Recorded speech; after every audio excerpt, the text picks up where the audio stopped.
চাচা আচ্ছা এই যে আমরা গেলাম মোহন যে পানি ডায়, হ্যাঁ এটা তো কমেই।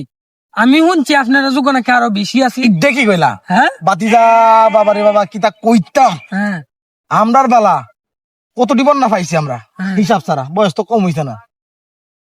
সাইডে বন্যা পাইছি আমার দেনে যতটুকু খোলা, তো সাইডে বন্যার মধ্যে 2004-এর বন্যাটা বিশাল বড় এক বন্যা, বাড়ি গো সব তলে হয়ে গেছে গা, খালি টিনের চালটা বাইসে রয়েছে। হ্যাঁ বাজার করতারি না বাবা, এত পানি, নৌকার কোনো বাউ নাই।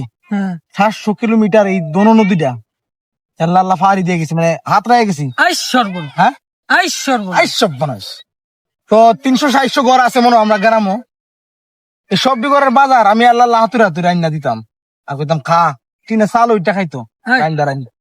আচ্ছা চাচা তাইলে বন্যা তো তাইলে সবটা ডুব গেছি। সব ডুবে গেছি, কোনো কিছু বাদ আছে না কিনা টিনের চালটা বাদ দিয়া। হ্যাঁ তাইলে তো মনে করেন যত আমরা গ্রামের যত লেপটিন সেপটিন আছে সবই ডুবে গেছে। সব ডুবে গেছি না, একটা লেফটিনও বাকি আছে না। তাইলে আপনারা বাথরুম করছেন কইন? এই সব বোনাস, এটাই তো কোয়ার বিষয়।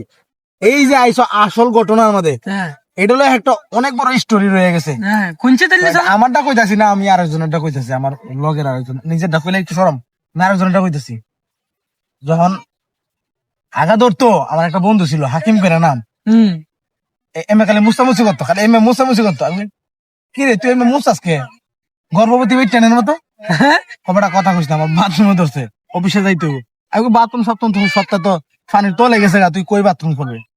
হঠাৎ করে দিয়ে নাই পানির তলে ডুব মারছে, ডুব দিয়া ওকরে আগ দে সৌতার বন্ধ গিয়া হচ্ছে। আই সর্বনাশ।